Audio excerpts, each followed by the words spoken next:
Assalamualaikum warahmatullahi wabarakatuh. Bismillah, innalhamdulillah, wassalatu wassalamu ala rasulillah, ma ba'du. Kita berjumpa kembali dalam mata kuliah geometri transformasi. Sekarang kita akan lanjut materi ke isometri, dan kalau tidak lama kita lanjut ke refleksi. Salah satu bentuk transformasi yang biasa diajarkan di sekolah, refleksi atau pencerminan. Nah, kita melihat refleksi nanti dari bentuk definisinya gitu ya. Dan nanti akan diterjemahkan ke dalam bentuk aljabar seperti apa. Tapi kita akan bahas dulu salah satu yang pernah saya tugaskan mengenai transformasi. Jadi secara singkatnya, transformasi itu kan merupakan fungsi bijektif dalam bidang alfa atau dalam bidang Euclid gitu. Jadi kalau kita sebut alfa artinya bidang Euclid, supaya mudah saja kita pakai simbol alfa. Jadi bentuk fungsi satu-satu pada atau fungsi bijektif pada bidang Euclid. Jadi sebenarnya kita mempelajari fungsi tapi dalam bidang geometri. Nah, sebelumnya pernah saya berikan tugas, salah satunya adalah ini. Diketahui f fungsi yang memetakan alfa ke alfa, bidang alfa ke bidang alfa lagi. Jika P titik, P itu titik, dengan koordinat x, y, maka P dipetakan oleh F ke mutlak x, mutlak y.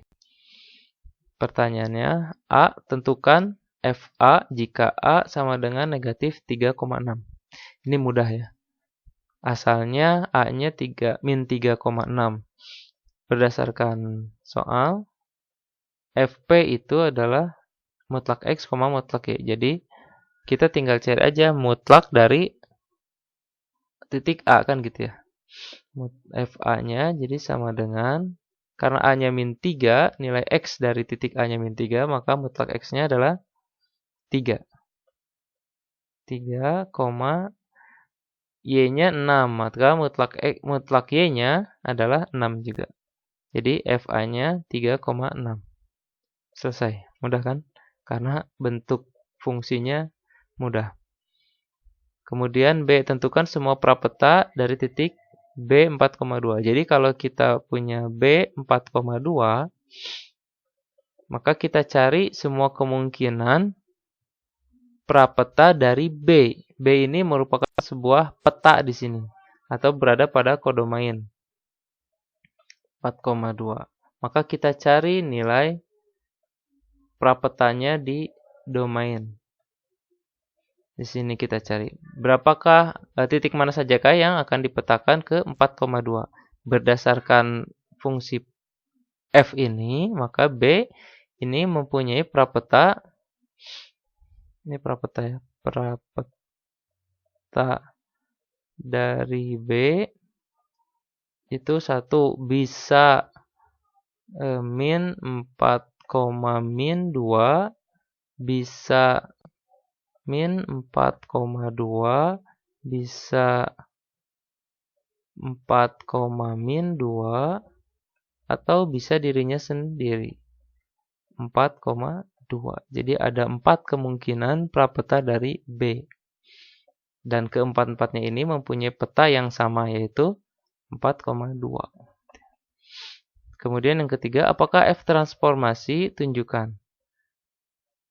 Kita sudah melihat salah satu contoh dari soal B. Ini menegaskan bahwa beberapa titik pada alfa itu akan mempunyai peta yang sama pada kodomain. Peta yang sama pada kodomain. Artinya apa? Artinya dia tidak berlaku satu-satu. Karena transformasi itu harus satu-satu pada, maka jelas F ini bukan transformasi karena dia tidak memenuhi fungsi satu-satu. Bukan transformasi. Transformasi. tunjukkan. Kita cukup menunjukkan ada B gitu ya. Ada B 4,2 yang memiliki 4 titik prapeta. Gitu saja. Cukup. Karena dalam fungsi satu-satu pada itu setiap kodomain harus mempunyai pasangan tepat satu di domain. Begitupun sebaliknya. Jadi jumlah jumlah anggota domain itu harus sama dengan jumlah anggota kodomain. Jelas ya? Kemudian kita masuk ke isometri. Jadi apa itu isometri? Nah, isometri kita definisikan sebagai berikut. Misalkan T transformasi di bidang Euclid alfa, T disebut isometri jika PQ sama dengan P aksen Q aksen untuk semua titik P dan Q di alfa dengan P aksen sama dengan TP atau peta dari titik P dan Q aksen adalah TQ atau peta dari titik Q. Jadi syarat sebuah isometri dia harus merupakan transformasi. Jadi harus transformasi dulu ya. Jadi sebenarnya untuk membuktikan isometri atau bukan, kita harus membuktikan dulu dia transformasi. Nah, kalau misalnya sudah terbukti atau katakanlah dalam soal ada diketahui fungsi tersebut merupakan transformasi, maka kita cukup membuktikan bahwa dia isometri atau tidak. Jadi berdasarkan definisi ini, intinya adalah bahwa dua titik yang memiliki jarak tertentu itu setelah dipetakan jaraknya tidak berubah, maka disebut isometri. Jadi istilahnya isometri itu mengawetkan jarak. Karena PQ ini jarak sebelum dipetakan itu akan sama dengan jarak ketika setelah dipetakan. Jadi tidak merubah jarak. Jadi misalnya saya punya P di sini, Q di sini, ini jaraknya 2 meter misalnya atau 2 cm, maka setelah ditransformasikan itu jaraknya tetap. Di sini misalnya P aksen di sini, Q aksen di sini. Ini juga jaraknya 2. Nah, itu disebut isometri. Oke. Kenapa saya hapus ya? Oke. Iya. Oke, itu ya contohnya begitu. Jadi definisinya adalah isometri sesuai dengan namanya. Iso itu sama, metri itu berasal dari isos, sama, dan metri itu berasal dari metron atau ukuran atau panjang. Jadi panjangnya sama. Oke, contoh. Saya punya misalnya L garis di bidang alfa, jadi saya punya bidang alfa, kemudian di dalam bidang alfa itu saya punya L sebuah garis. Sebuah T merupakan transformasi yang berlaku sebagai berikut. 1. Jika P anggota L, maka TP sama dengan P. Jadi kalau P-nya ada di garis, maka petanya ada di garis atau titik itu sendiri. Kemudian jika P bukan anggota L, maka TP sama dengan P aksen sehingga L sumbu dari P aksen.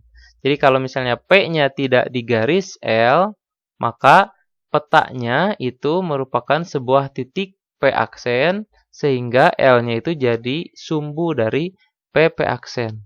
Sumbu itu artinya dia P dengan P aksennya itu simetri. P dengan P aksennya itu simetri. Maka disebut L-nya sebagai sumbu. Pertanyaannya apakah T atau fungsi seperti ini disebut isometri? Nah, untuk membuktikan bahwa T itu isometri, kita harus mengambil sembarang titik sebenarnya. Harus mengambil sembarang titik. Artinya ketika kita ambil sebarang titik, 2 titik, berdasarkan definisi isometri, kita ambil sebarang 2 titik, maka jarak 2 titik yang kita ambil itu setelah dipetakan harus sama jaraknya. Nah, apakah si T, fungsi T sebagai transformasi ini memberlakukan hal seperti itu atau mengawetkan jaraknya? Jadi seandainya kita ambil sebarang 2 titik sembarang, katakanlah saya ambil titik R, ambil sebarang titik R, dan titik S ini anggota alfa. Ya, kita ambil 2 titik sebarang di alfa, maka akan ada 4 kemungkinan, kan gitu ya. 1, kalau misalnya si R ini berada di garis L, tapi si S-nya tidak ada di L atau di luar garis L. Kemudian kemungkinan kedua, kalau misalnya si R-nya yang bukan di L, dan si S-nya si R-nya bukan di L, tapi si S-nya yang di L. Gitu ya. Kemudian yang ketiga,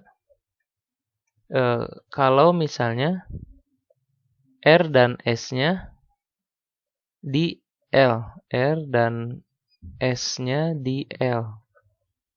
Dan yang keempat, kalau misalnya R-nya, kalau misalnya R dan S-nya tidak di L. Nah, gitu ya. Ada 4 kemungkinan. Kemungkinan pertama dulu kita bahas. Jadi kalau misalnya kemungkinan pertama si R-nya di L tapi ini S-nya bukan di L, maksudnya gini ya. Kemungkinan pertama R-nya di L tapi S-nya tidak di L. Artinya apa? Jadi kalau kita gambar, saya ke bawahkan dulu sedikit. Jadi kalau kita gambar kira-kira seperti ini mungkin ya. Ini L, ini garis L. R-nya ada di L, maka taruhlah misalnya si R-nya di sini dan si S-nya di luar L. Katakanlah si S-nya di sini. Ini kemungkinan pertama ya. Berdasarkan transformasi T, maka TR itu akan sama dengan R juga. Dan TS itu akan sama dengan S aksen. Jadi kalau TR ini akan sama dengan R juga, jadi R aksennya sama dengan R. Kalau TS itu akan petakan ke S aksen di mana si L-nya akan menjadi sumbu. Jadi kira-kira kalau misalnya L-nya jadi sumbu S aksen, maka S aksennya itu kira-kira di sini lah. S aksennya di sini. Kalau R aksen di sini kan, karena dia dipetakan ke dirinya sendiri. Nah, jarak dari S ke perpotongan ini sama. Jadi kalau misalnya kita tandai perpotongan S aksen dengan garis L itu dengan titik M, gitu ya, maka kita punya yang seperti ini. Maka untuk membuktikan RS, jadi yang harus kita buktikan adalah RS ini harus sama dengan R aksen S aksen. Ya, yang harus kita buktikan RS harus sama dengan R aksen S aksen. Kita punya segitiga di sini.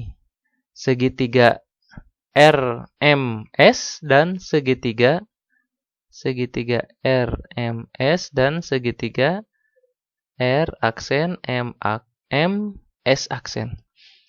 Nah, ini bisa kita gunakan sebagai alat bantu. Jadi, karena R dan R aksen itu sama, maka jarak R ke M dengan jarak R aksen M itu pasti sama. Jadi, RM itu pasti sama dengan R aksen M. Kemudian, karena L itu sumbu dari SS aksen, L itu garis L nih ya, sumbu dari SS aksen, maka jarak S ke M akan sama dengan jarak M ke S aksen, karena dia sumbu. Artinya kalau dia sumbu, maka S itu simetri dengan S aksen. Maka jaraknya terhadap garis L itu sama.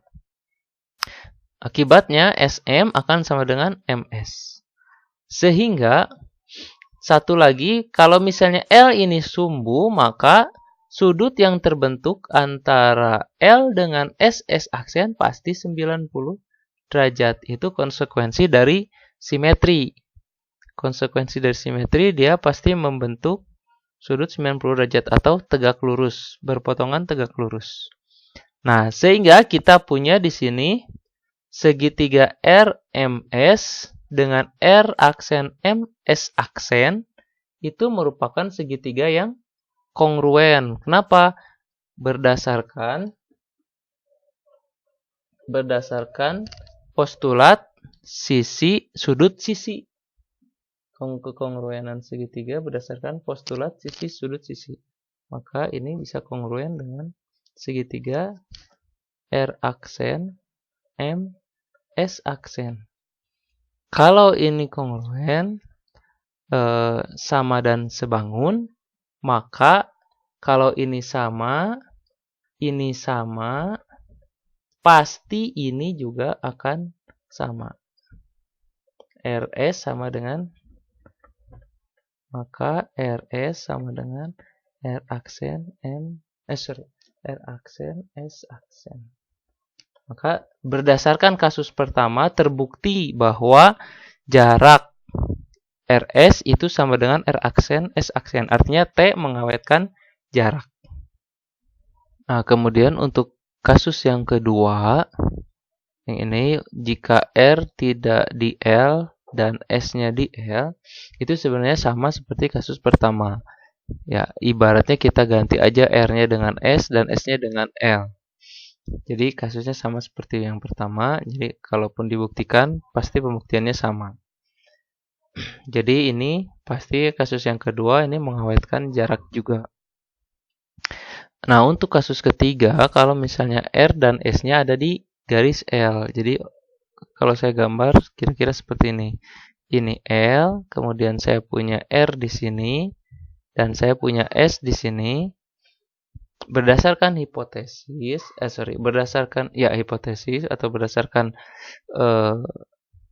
keberlakuan si fungsi T ini, jika P-nya di L, maka dia akan dipetakan ke dirinya sendiri. Artinya R aksennya berada di R juga, atau R sama dengan R aksen dan S aksen sama dengan S. Artinya RS akan sama dengan R aksen, S aksen. Ini udah jelas ya. Maka kasus ketiga juga terbukti mengawetkan jarak atau jarak peta dan prapetanya sama. Nah, tinggal kasus yang keempat. Nah, untuk kasus yang keempat, kalau misalnya saya tulis lagi di sini, kalau misalnya R dan S-nya itu tidak ada di garis L. Jadi kalau kira-kira kalau digambar tuh begini ya. Ini garis L, kemudian ada titik R di sini misalnya. Ada titik S di sini. Maka berdasarkan fungsi T tadi, titik yang di luar garis L akan dipetakan ke S ke suatu titik sehingga si L-nya akan menjadi sumbu. Artinya kalau R-nya di sini, dia akan dipetakan kira-kira ke sini, di mana si L-nya ini jadi sumbu. Artinya kalau jadi sumbu, R aksen itu tegak lurus dengan L. Dan S-nya kira-kira di sini gitu ya. S aksennya di sini. Dan S aksen juga tegak lurus dengan L. Nah, pertanyaannya, apakah garis atau jarak RS itu sama dengan jarak R aksen S aksen? Ya, ini jangan percaya gambar ya. Ini ya katakanlah sama. Ini gambarnya nggak akurat ya, nggak diukur soalnya. Ya katakanlah gambarnya benar gitu. Jangan percaya mata, percaya data. Oke, pertanyaannya, apakah RS itu sama dengan R aksen S aksen? Nah, kita tahu di sini yang sudah jelas adalah bahwa titik kita kasih nama titik potong R aksen dengan L-nya misalnya titik N, dan titik potong S aksennya katakanlah titik M. Jadi L berpotongan dengan S aksen di M, dan L berpotongan di R aksen di N. Sehingga dari sini kita dapatkan Rn itu sama dengan N R aksen, dan kita juga punya Sm sama dengan Ms aksen. Nah, kita bisa menggunakan kekongruenan segitiga lagi. Kita lihat di sini, kalau kita lihat segitiga Rmn dan segitiga Rmn dengan segitiga R aksen Mn, ini segitiga yang kongruen. Kenapa? Karena sisi yang ini Rn sama dengan Nr aksen. Sudut yang dibentuknya di sudut N itu juga sama 90 derajat. N di sini saya pindahin ya. Sudutnya 90 derajat. Kemudian jarak Nm ya pasti sama jarak Nm lagi. Maka Rnm sama aja. Rmn itu pasti sama kongruen dengan R aksen Mn. Oke, ini kongruen. Akibatnya sudut besar sudut Rmn itu pasti sama dengan besar sudut R aksen Mn. Saya geser sedikit. R aksen Mn. Ya. Sudutnya sama. Sudut ini ya. Ini pasti sama. Nah, sudut ini sama. Kemudian kalau kita lihat Smn, segitiga Smn itu juga pasti kongruen dengan segitiga S aksen Mn. S aksen Mn. Karena SM-nya sama gitu ya. SM-nya sama dengan MS aksen, sudut ininya siku-siku, kemudian M-nya dengan MN-nya sama dengan MN. Akibatnya ini sudutnya kan siku-siku ya. Nah, akibatnya kita bisa menyimpulkan segitiga RSM. Hubungannya dengan R aksen S aksen M.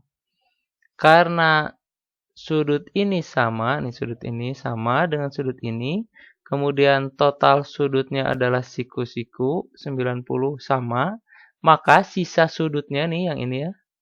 Sisa sudutnya yang ini itu pasti akan sama. Kalau sudut ini sama dan Rm sama dengan R aksen M, kemudian Sm sama dengan S aksen M, sehingga segitiga ini pasti kongruen. Kalau segitiganya kongruen dan berdasarkan postulat sudut sisi ini sama, maka panjang RS akan sama dengan R aksen S aksen. Nah, silakan kalau kecepatan bisa diulang lagi videonya ya. Diulang lagi supaya jelas. Nah, begitu. Berdasarkan kekongruenan ini kita bisa menyimpulkan bahwa RS sama dengan R aksen S aksen.